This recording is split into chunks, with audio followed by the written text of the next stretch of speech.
When people talk about being busy, I always kind of like laugh.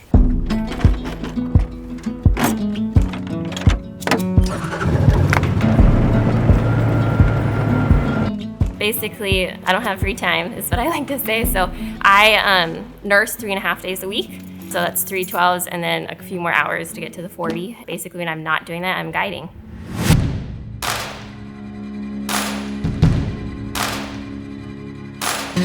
My name's Emily Perreira, and I'm 24 years old from Maui, Hawaii, and I'm a hunting guide.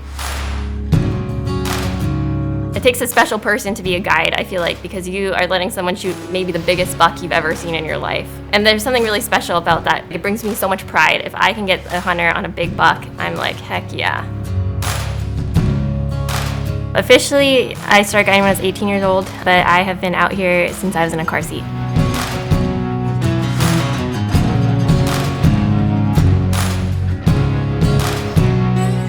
Kind of started in the beginning was through taxidermy.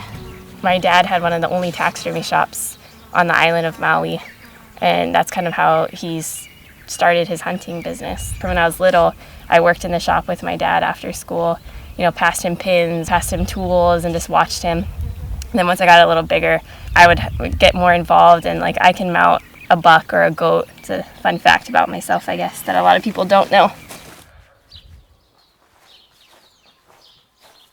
I'm definitely a competitive person. I will not lie when I say I don't like to lose. I mean, sometimes it's my dad versus me. I'll say that. I'm like, I'm gonna get a bigger buck than you, Dad, sorry. She's always trying to show me up, and it's always a joke at camp. The clients love it, and they laugh when Emily comes back with a bigger buck. I have a very strong personality, and I'm gonna keep pushing no matter what. If I'm gonna say I'm gonna do something, I'm gonna do something.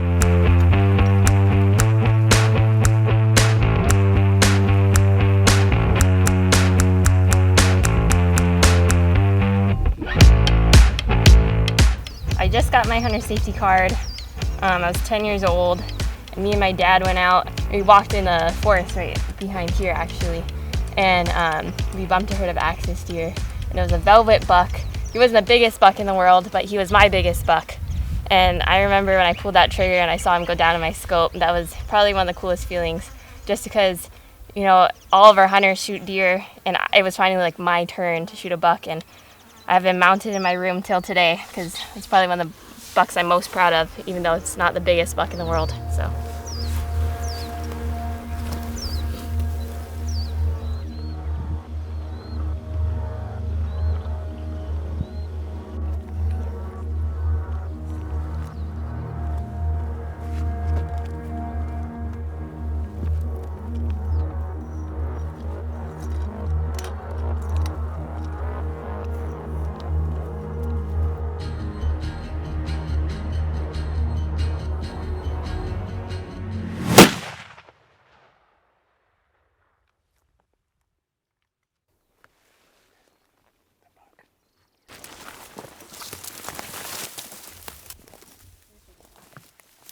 You can kind of see this deer, his line kind of fades a little bit, but a big old buck will have this dark all the way down, and they'll have two spots all the way down. So that's pretty neat.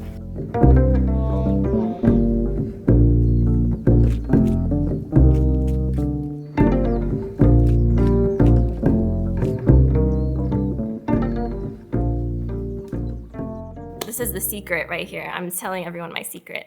You know how people make jalapeno poppers? In this hunting camp, we put a little spin on that, and instead of the jalapeno, we put pineapple. Yeah, it's the secret right there. You heard it here first. Backstrap that we just kind of cubed or sliced. We marinated it in Italian dressing. Another top secret from our hunting camp. That's what we use for deer, goats. Everything. Yeah. And you don't have to marinate it for very long, like a couple hours, and they're solid.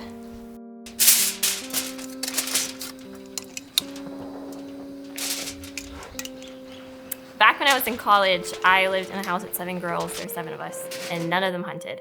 I didn't really know anybody, and I didn't know how people would feel about me being a hunter just because I've never lived in like a city or anything.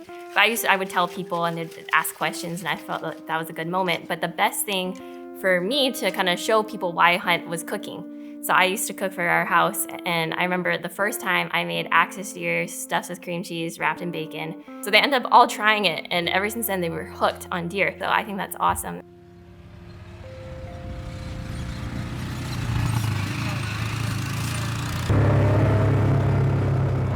I think some of my friends who don't hunt, they're kind of shocked when they walk in my house and they see like a buck and a billy and turkeys and like a bear rug. Like, it's different. It's not something you see, I guess, a lot in a girl's house that lives by herself.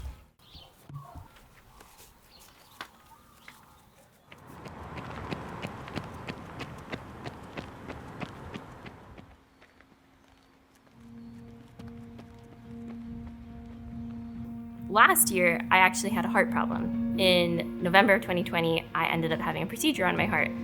I was in a really weird heart rhythm, basically. I had second-degree heart block.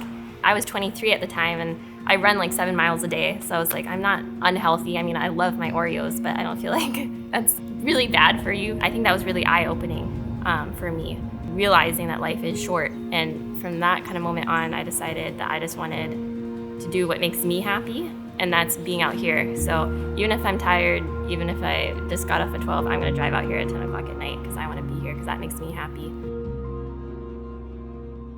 Best part about being in a family operation, I think, is just spending time with each other. I mean, do I drive my parents nuts? Absolutely, sometimes, and I think they drive me crazy too, but at the end of the day, like, it's times like even just like in the kitchen or riding in the Yamaha with my dad, it's like the little moments that I think I'll cherish forever. And I think that's why I grew up loving the outdoors so much, because out here it's basically my backyard. Because I grew up from when I was in a car seat coming back here, so I don't know anything different. There's a buck coming out of the grass right there. You know, when I graduated from college, I have every intention of staying in the mainland. But I told my dad I wanted one summer of guiding, like an axis summer. So I think it was like the second hunt, I guided one of our hunters, an awesome hunter, to a huge buck. And I remember just like looking at the buck and like looking at the ocean, and I was like, you know what?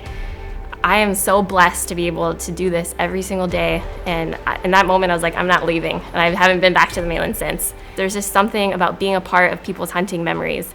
It's a privilege to, you know, share that with them.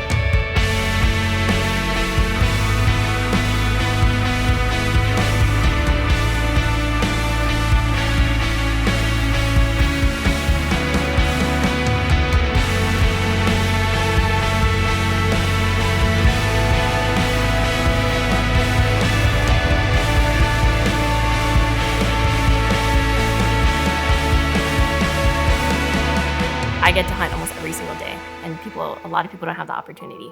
So I feel very humbled and privileged that I was brought up in a family that has this opportunity and live on an island in the middle of the Pacific Ocean. Guiding is in my blood. It's who I am. It's my passion.